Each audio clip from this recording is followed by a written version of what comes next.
మారవచ్చు. కానీ నేటి దినాల్లో సమాజంగా కూడుట లేదు, కూడుకోవడం లేదు. కారణం ఏంటంటే మనుషులు దేవుని యందు భయభక్తులు అనేది పడిపోయింది. దేవుని యందు భయభక్తులు ఏమైపోయిపోయి మనుషులు ఇప్పుడు సమానంగా కూడుకొని ఒకరినొకరు హెచ్చరించు ఆచరణ సమయం కానీ దేవుడు రాకడ సమీపించుకోండి మరి ఎక్కువ అలాగూ చేయొచ్చు. ప్రేమ చూపుటకు సత్కారం చేతుకు అంటే ప్రేమ కలిగి జీవించడానికి, ప్రార్థన చేయడానికి, ఆ దేవుని పనులు చేయడానికి ఒకరినొకరు మరి పురుగోలు పనులు ఇచ్చి ఆలోచిస్తాము. కానీ నేటి దినాల్లో అది లేదు. నేనేంటి దీని కారణం ఏంటి? దీని కారణము 2 Timothy 3:1 ఎందుకు సమాజంగా కూడుకోవటం లేదు? ఎందుకు దేవుని యందు భయభక్తులు కలిగి జీవిస్తున్నారు? ఎందుకు దేవుని విశ్వాసం ఉంచుతున్నదంటే నేను ప్రజలు ఎలా తయారైపోయారంటే 2 Timothy 3:1 ఆ మాట మనకు కనబడుతుంది. ఈ మనుషులు ఎలా తయారయ్యారక? మనుషులు ఎలా తయారయ్యారు? అంత్యకాలంలో కాబట్టి గ్యాస్ బిల్ తగ్గిస్తే కొంచెం కనిపిస్తున్నాను. 2 Timothy గ్యాస్ బిల్ అంచె దినములలో 3:1 2 Timothy అంచె దినములలో అపాయకరం వచ్చినట్టు తెలుసుకోవడము. ఎలాగనగా మనుషులు స్వార్థపరులు, ధర్మపేక్షకులు, బింకములాడు వారు, అహంకారులు, దూషకులు, తల్లిదండ్రులకు అవిధేయులు, కృతజ్ఞత లేని వారు, అపవిత్రులు, అనురాగరహితులు, అతి ద్వేషులు, అపవాదికులు, అతిదేవకులు, క్రూరులు, సజ్జనద్వేషులు, దూరకులు, మూర్ఖులు, గర్వాంతులు, దేవుని కంటే ఎక్కువగా ప్రేమించేవారు, పైకి భక్తి గల వారు దాని శక్తిని ఆశ్రవాది వారికి విమోచనమై ఇది. ఎందుకు సమాజంగా కోరుకోవట్లేదు? ఎందుకు దేవుని సన్నిధికి ప్రజలు రావడంటే దీనికి అంచెదనములు ఏమైనా అపాయకర కాలం. మనుషులు అపాయకర కాలంలో బతుకుతున్నాడు, అపాయకర కాలంలోనే జీవిస్తున్నాడు. మనుషునికి ధనాపేక్ష ఎక్కువైపోయింది, డబ్బు సంపాదన. అది కాబట్టి హాస్పిటల్ ఆరోగ్యం దేవుని వైపు ఉంటే నీకు ఆరోగ్యం కలుగుతాడు, దేవుని విశ్వాసం ఉంటే నీకు ఆరోగ్యిస్తాడు. నేను అందువల్లనే ఆదోళన రాగానే నేను పాస్టర్లకు ఫోన్ చేస్తాను. వాక్యం చెప్పడానికి నేను వస్తాను. రామాలయానికి ఫోన్ చేసినప్పుడు ఒక అమ్మ చెప్తాను. వాక్యం చెప్తే నాకు బలం కలుగుతుంది, వాక్యం చెప్తే నాకు శక్తి కలుగుతుంది, వాక్యం చెప్తే ఆరోగ్యం కలుగుతుంది, వాక్యం చెప్తే శాంతి సమాధానం కలుగుతుంది. వాక్యంలో అంత శక్తి ఉంది కాదు. అలాగే నేను ఫోన్ చేసి నేను అడుగుతున్నాను, మనం వస్తానంటే అది ఇంట్లో కూర్చో కాదు, ఇంట్లో కూర్చో నాకు ఎవరు గతించేవాళ్ళు, ఎవరు ఇచ్చేవాళ్ళు లేదు. కానీ వాక్యం చాలా ఇంపార్టెంట్, దేవుని వాక్యం. అందుకని సమాజంగా కూడా మార్గంగానే చెప్పి అపోజిట్ పౌలు గారు ఎవ్రీ పత్రిక మంది రాసిన మనుషులు ఇందులో ఎన్ని ఉన్నాయి సరే 13 ఉన్నాయి మొత్తం. నేను లెక్కేసాను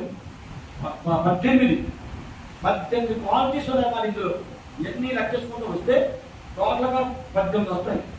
అంటే 18 క్వాలిటీలో మనుషులు మునిగిపోయాడు.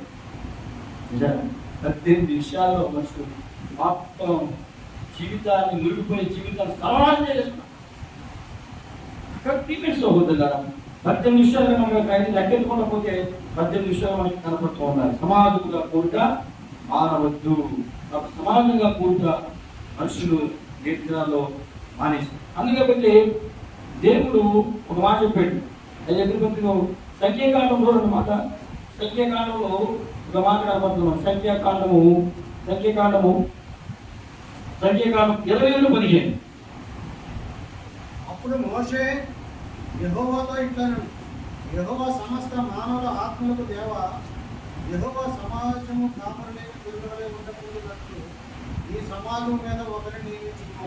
అది చూసారా, సమాజం మీద ఒకరి కాపరులను నియమించు. అప్పుడు మోషే యెహోవా సమస్త మానవులకు దేవ, యెహోవా సమాజము కాపరులేని గురువులే ఉండకూడనట్లు. అందుకొచ్చే సమాజంగా కూడుక మీరు మానవద్దు. సమాజంగా కూడుకోవాలంటే ఒక దైవ సేవకుడు కావాలి. ఈ సమాజంగా కూడుకోవాలంటే, సమాజాన్ని సమకూర్చాలంటే ఒక దైవ సేవకుడు కావాలంటే దేవుడు అనుకుని తాత్పర్యం ఏర్పాటు చేసుకున్నాడు. మాకు ఫోన్ చేస్తారు, శుక్రవారం ప్రార్థనకి రండి, ఆదివారం ప్రార్థనకి రండి, దేవుడి సన్నిధికి రండి, దేవుడి ఆరాధించాలి, స్థుతించాలి. ఎందుకు చేస్తారు? కాపురం ఉండాలి. కాపరి లేకపోతే చాలా ప్రమాదం. అందుకని దేవుడు పాస్టర్లు ఏర్పాటు చేసుకొని గొర్రెలని కాపర్లను గొర్రెలు ఉండకూడట్లు ఈ సమాజంలో ఒకరిని నియమించము. పాస్టర్లు నియమించి ఫోన్లు చేసి రమ్మన్నా జనాలు. కానీ ఏదైపోయింది, ధనాపేక్ష ఇంకా తెలుగుకున్నామా, ధనాపేక్ష ఎక్కువైపోయి చాలా భయంకరంగా మారిపోయింది లోపం. చాలా ప్రమాదకర స్థితిలో ఉంది లోపం మనుషులు వ్యక్తులు. కాబట్టి ఇక్కడ గొర్రెలు ఈ సమాజంలోకి నియమించము. అతడు వారి ఎదుట వచ్చుచు పోచుండు వారికి నాయకుడిగా ఉండటకు సమర్థుడై ఉండవలను. అతడు ఏం చేయాలి? చక్కగా గృహాన్ని దర్శించాలి, విశ్వాసం ధరించాలి, విశ్వాసం సమకూర్చాలి. అలా ఒక సమర్థుడు ఉంటారు. మీరు వాక్యం చెప్పాలని నాకు సమర్థుడిగా పిలుస్తారా? శాస్త్రం వాక్యం చెప్పాలి కాదు. వాక్యం చెప్పే సామర్థ్యత, వాక్యం చెప్పే దమ్ముంది కాబట్టి చాలా మంది పిలుస్తారు. లేకపోతే పిలుస్తారా? మన సంఘానికి 250 సంఘం. అదే వినయ్ కుమార్ గారి కృష్ణానగర్లో ఒక సంఘం ఉంది. ఇది వాక్యం వచ్చేది. వాక్యం చెప్పే దమ్ము లేకపోతే పిలుస్తారు కాబట్టి సమర్థత ఉండాలి. అలాంటి సమర్థ నాయకులను నియమించుము. వారికి అతడు వారి ఎదురు వచ్చి పోచుండి వారికి నాయకుడిగా ఉండటకు సమర్థుడై ఉండవలను. సమర్థుడై ఉంటారు. కాబట్టి ప్రజలందరూ కూడా దేవుని సన్నిధిని అందరినీ కూడా సమకూర్చడానికి ఒక దైవ శాఖని నియమించాలని పరిస్థితిగా అందుకంటే దేవుడు అతను ఏం చేయాలి? సమాజంలో దేవుని మనుషుల్ని సమకూర్చాలి. అయితే దేవుని మందిరంలో అందరూ సమకూర్చబడిన తర్వాత ఏం చేయాలంట? మన వాక్యం కాపాడుకోవాలి. ఈ వాక్యం పెద్దలేదు. ద్వితీయోపదేశకాండము 31 చూడండి. 31 సమాజంలో కూడుకొని మనం ఏం చేయాలి? ముచ్చట్లు చెప్పుకోవాలా, కొత్తలు చూసుకోవాలా. కాబట్టి ఇక్కడ నేను ఒక పార్టీ సంఘంలో ఒక 7 సంవత్సరాలు అసిస్టెంట్ రూపాయలు పనిచేశాను. అక్కడ వాక్యం చెప్తుంటే ఆ బాప్టిస్ట్ సంఘ విశ్వాసులు ఒకరు చూసుకున్నారు, ఒకరు మాట్లాడుకున్నారు. నేను వాక్యం చెప్తుంటే వాళ్ళు ఒకరు ముచ్చట్లేదు. అది చాలా గొప్పని వాక్యం చెప్పి అలాగా 6 సంవత్సరాలు అట్లా వాక్య పరిచర్య చూసే బాప్టిస్ట్ సంఘంలో ఆ సంఘానికి చూస్తే ఆ ఇల్లు కూడా చనిపోయింది. అయితే మనందరూ కూడా ఏం చేయాలంటే 31:12 సమాజంగా కూడుకొని దేవుని సన్నిధికి వచ్చి ఏం చేయాలి? మనం 31:12 ద్వితీయోపదేశకాండం 12 ఈ దేవుడైన యెహోవాకు భయపడి ఈ ధర్మశాస్త్రములన్నిటిని అనుసరించి నడుచుకున్నట్లు పురుషులేమి, స్త్రీలేమి, పిల్లలేమి, నీ కొడుకు పరదేశులేమి వాటిని విని నేర్చుకున్నట్టుకై అందరినీ పోగు చేయవలను. దేవుని మధ్యలో వస్తే ధర్మశాస్త్ర వాక్యం తెలుస్తుంది. దేవుడు ఎక్కడ తెలుస్తుంది? దేవుడి శక్తి ఎక్కడ తెలుస్తుంది? దేవుడు మైకి ఎక్కడ తెలుస్తుంది? దేవుడితో అద్భుతమైన కార్యాలు తెలుస్తుంది. దేవుడు సరిగ్గా రావాలి కదా, నువ్వు రావు. పాస్టర్ ఊరు అందరూ వెళ్ళిపోతే రావు. పనులు దేవుడికి లోపల దేవుని సన్నిధికి రావాలి. వాక్యాన్ని అనుసరించి నడుచుకోవాలి. దేవుని వాక్యాన్ని నడుచుకోవాలి. ఇది ఎవరైనా కావాలంట? పురుషులేమి, స్త్రీలేమి, భక్తాల పురుషులు లేదు. డబ్బు డబ్బు డబ్బు డబ్బు అనిపించే డబ్బంతా సంపాదించి హాస్పిటల్లో పెడతారు. ఒక మాట చూపిస్తారు బుద్ధుల వాటి ఎస్ఐ గ్రంథం 60 చూడండి. ఎస్ఐ 60:12 దేవుని మందిరానికి లేకుండా, దేవుని ఆరాధించకుండా, దేవుని వాక్యం వెళ్ళకుండా, దేవుని మందిరానికి ఇష్టానుసారంగా నువ్వు జీవించినట్లయితే పరిస్థితి ఎలా అంత భయంకరంగా ఉంటుంది. ఎస్ఐ గ్రంథం 60:12 చక్కగా మాట్లాడారు. నిన్ను సేవింపనని జనమైనను రాజ్యమైనను నిలవదు, అట్టి జనములు నిర్మలం చేయబడును. యెషయా 60:12 నిన్ను సేవింపనని జనమైనను రాజ్యమైనను నిలవదు, అట్టి జనములు నిర్మలము చేయబడును. నిర్మలం అంటే శాంతి ఉండదు. ఆ దేశానికి కానీ, ఆ గ్రామానికి కానీ, ఆ ప్రజలకు కానీ శాంతి ఉండదు, సమాధానం ఉండదు, నెమ్మది ఉండదు, ధైర్యం ఉండదు. నిర్మలైపోవడం ఏంటి? నశించుకోవడం కాదు, పుషించుకోవడం. ఎవరు నశించుకోవడం దేవుడికి ఇష్టం లేదు. దేవుడికి అందరూ కావాలి. దేవుడికి అందరూ కావాలి. అందుకే కొన్ని మాటలు చెప్తాను. డాక్టర్కు పేషెంట్ కావాలి, లాయర్కు క్లయింట్ కావాలి, పోలీసులకి కేసు కావాలి, సినిమా తీసే డైరెక్టర్కి మంచి నటుడు కావాలి, రాజకీయవేత్తలకు వార్త కావాలి, రాజకీయవేత్తలు కావాలి, వార్తలు కావాలి, రాజకీయవేత్తలు వార్త కావాలి, వ్యాపారవేత్త కస్టమర్ కావాలి, వ్యాపారవేత్త కస్టమర్ కావాలి. దేవుడికి మాకు నశించిపోతున్నా ఆత్మలు కావాలి. నశించిన లోకానికి ఈ లోకం ఎవరు కావాలంట? డాక్టర్ పేషెంట్ కావాలి, లాయర్కి క్లయింట్ కావాలి, పోలీసులకి కేసు కావాలి, రాజకీయవేత్తకి వాటర్ కావాలి, వ్యాపారవేత్త కస్టమర్ కావాలి, సినిమా తీసే డైరెక్టర్కి మంచి నటుడు కావాలి. అది సినిమా డైరెక్టర్ నటుడు నలుగుతూ ఉంటాడు. ఎవరున్నాడు ఈ సినిమా తీసి సినిమా పాత్ర చూసి కెపాసిటీ ఎవరిలో ఉంది? ఆ నటుడు ఆ నటుడు చూస్తారా? దేవుడికి ఎవరు కావాలి? లోకం ఎలా చూస్తుంది, కానీ దేవుడికి ఎవరు కావాలి? నశించిపోతున్న ఆత్మలు కావాలి. నేటి ప్రపంచం నశించిపోతుంది. దేవుని భయభక్తులు లేక, దేవుని విశ్వాసము లేక. అంతేకాదు ఎందుకు దేవుని విశ్వాసం ఎందుకు లేదు? దేవుని కారణం అంటే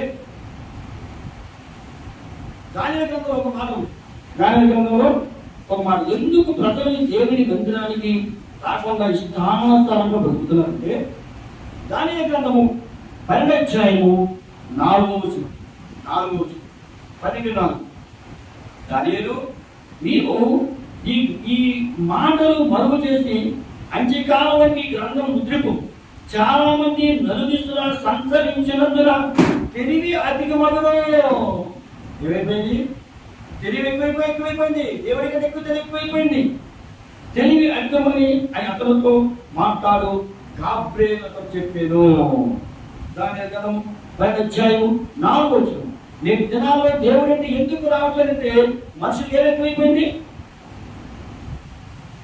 నీవు ఈ మాటలు మరుగు చేసి అంత్యకాలంలో ఈ గ్రంథము ముద్రింపుము, చాలా మంది నలుదిశలా సంచరించినందున తెలివి అధికమగును.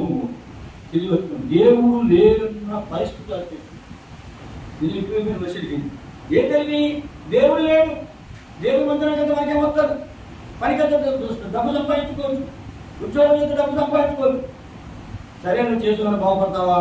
ఈ డబ్బులను తీసుకు హాస్పిటల్ కాదు, ఈ డబ్బులను తీసి పోలీసు వాళ్ళు పెడతారు, ఈ డబ్బులను తీసి కేసులు లాయర్ కాదు. దేవుళ్ళు ఉంటే అంత ఆశలో మనిషికి అతికి తెలివితేటలైపోయిపోయి. అతిగా మనిషిని తెలివితేటలు మనిషిని బాగు చేస్తాయి, అతికి తెలివితేటలు మనిషిని పాడు చేస్తాయి. ఇది నక్కల సత్యం. నేను ప్రపంచాన్ని చేస్తూ ఇక్కడ ప్రీమియర్స్తో యజ్ఞనాల్లో దేవుని మందిరానికి రావడానికి మనుషులకి ఇష్టం ఉండలేదు. పనులు చేతులు పడతారు. పని పక్కన పెట్టి ఒక శుక్రవారం దేవుని మందిరాన్ని వచ్చి ప్రార్థన చేయలేవా? ఒక ఆదివారం వచ్చి దేవుని ఆరాధించలేవా? అంటే ఆరాధించరు. డబ్బు మనిషికి ఏం కావాలి? డబ్బు కావాలి. డబ్బు మనిషికి అవసరమే కాదు. అందులో పరిశుద్ధ గ్రంథంలో ద్రవ్యము సమస్త అక్కలను తీర్చిన వసతి గ్రంథం ఉంటుంది. ద్రవ్యము సమస్త అక్కలు తీర్చు. అయితే చూడండి, మనుషులు ఎలాగైపోయినట్టు తిమోతి పత్రిక చూడండి. మనుషుల తిమోతి పత్రిక 6వ అధ్యాయము 6:15 ఇక ముందు ధనవంతులైన వారు 1 తిమోతి పత్రిక 6వ అధ్యాయము 15 ఇక ముందు ధనవంతులైన వారు గర్విష్ఠులు కాక అస్థిరమైన ధనమందు నమ్మికగా సుఖముగా అనుభవించడానికి సమస్తమును మనకు ధారాళంగా దయచేసి దేవుని యందు నమ్మికని ఆజ్ఞాపించుము. అది సమస్తాన్ని ధారాళంగా ఇచ్చేవాడు ఆయన. ఈ సీక్రెట్ మనిషికి తెలియదు. ధనవంతులైన వారు గరిష్ఠులైపోయి ఏం చేస్తారు? అస్థిరమైన ధనములను నమ్మికించగా సుఖముగా అనుభవించుటకు సమస్తను ధారాళంగా దయచేసి దేవుని యందు నమ్మికించని ఆజ్ఞాపించుము. సమస్తాన్ని నీకు ఇచ్చేవాడు ఎవరు? దేవుడు. నాకు ఇప్పుడు 65 సంవత్సరాల వయసు. దేవుని దగ్గర షుగర్ బీపీ ఏమి అనేది లేదు. అదే అడుగుతాను, షుగర్ అంటే అది ఎలా ఉందని అడుగుతాను, బీపీ అంటే ఎలా ఉందని అడుగుతుంది. అసలు ఏంటి ఈ రకంగా అడుగుతాను. కారణం దేవుని నింపునే బైబిల్గా చూసి ఆదివారం చదువుతున్నా, దేవుడు చదవాలి, ప్రార్థన చేసుకోవాలి, వాక్యం చెప్పాలి. నాకు ఏదో ఎక్కడికెక్కడో వెళ్ళాలి, వాక్యం చెప్పాలి. ఫోన్ చేస్తున్నారు. 19వ అధ్యాయము 23వ వచనం, 19:23 యెహోవా యందు భయభక్తులు కలిగి ఉండుట జీవ సాధనము, అది కలిగిన వాడు తృప్తుడై అపాయం లేకుండా బ్రతుకును. ఏమి ఏంటంటే భయభక్తులు కలిగి ఉంటేనంట జీవ సాధనము అంటే నీ జీవితము చాలా సామీగిరిపోతుంది. ఆరాట పరవశం 23వ వచనంలో మనం అంటారు. కాబట్టి ఈ ఆరాటం పోరాటము లేకుండా అంటే నువ్వు దేవుని యందు భయభక్తులు కలిగి ఇంకొక జీవ సాధనం అంటే నీ జీవితం సామీగిరిపోతుంది. నీకు అపసత్తులు, నీకు అక్కర్లు, నీకు నిండిపోతున్న దేవుడే సహాయము చేస్తాడు. దేవుడు సహాయము చేస్తాడు. దేవుడు చేయడం ఏమీ లేదండి, సహాయం చేస్తాడు. తప్పెక్కడ నీ దగ్గర ఉంటుంది. కాబట్టి ఇక్కడ జీవ సాధనం అది అది కలిగిన వాడంట ఎలా ఉన్నాడు అంటే అది కలిగిన వాడు తృప్తుడై అపాయం లేకుండా బ్రతుకును. అంటే తృప్తిగా భోజనం చేస్తావు, మంచిగా నిలబోతావు, అది ఆరోగ్యకరంగా ఉంటారు. ఆరోగ్యం అన్ని ఆరోగ్యం చాలా ఆరోగ్యం క్రమశిక్షణ ఉంటుంది. అది కలిగిన వాడు తృప్తి అపాయం లేకుండా బ్రతుకును. దేవుని ఎంతో బయట చూస్తే దేవుని కంపల్సరీ కలిగి సహాయము చేయడా. చూడండి 1 కొరింథీ పత్రిక 10వ అధ్యాయము. ఇప్పుడు సామెతల్లో మాట నీకు అర్థం అవ్వాలి కదా, అర్థాన్ని పరిపడికి వచ్చాడు. 10వ అధ్యాయము 13వ వచనం, 10-13 సామెతలో చెప్పిన మాట రుచుకోవాలంటే ఇక్కడ ఇచ్చేసాడు. సాధారణముగా మనుషులు కలిగి స్తోత్రం తప్ప మరేది మీకు సమీపదు. దేవుడు నమ్మదగిన వాడు, మీరు సహింపగలిగిన కంటే ఎక్కువగా శోధింపబడనీయడు. అంతేకాదు సహింపగలుగుటకు ఆయన సోదరులే కూడా తప్పించుకుని మార్గములు కలుగు చేయగా సాధారణ చెప్పిన తృప్తి అపాయం బతుకుతుంది. ఎలా బతుకుతుంది అంటారు. దాని జవాబు ఇక్కడ మనకు బయట బతుకొచ్చారు. ఇంకో వైపు చూపిస్తామని తీసాను. కాబట్టి దేవుడు ఎవరంట నమ్మదగిన వాడు.